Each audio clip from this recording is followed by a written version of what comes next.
வாழைத்தண்டு பிடிக்காதவங்க கூட இந்த சூப் ரொம்ப பிடிக்கும். இதை மாதிரி ட்ரை பண்ணி பாருங்கள். ஒரு ப்ரெஷர் குக்கரில் கட் பண்ண வாழைத்தண்டு சேர்த்துக்கங்க.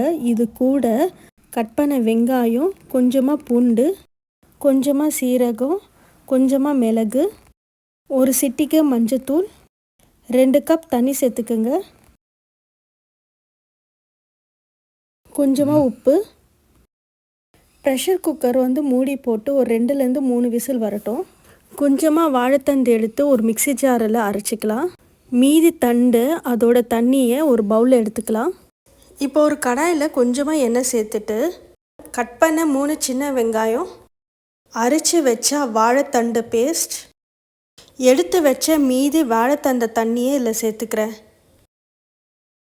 இந்த சூப்புக்கு தேவையான உப்பு, கொஞ்சமாக மிளகுத்தூள்,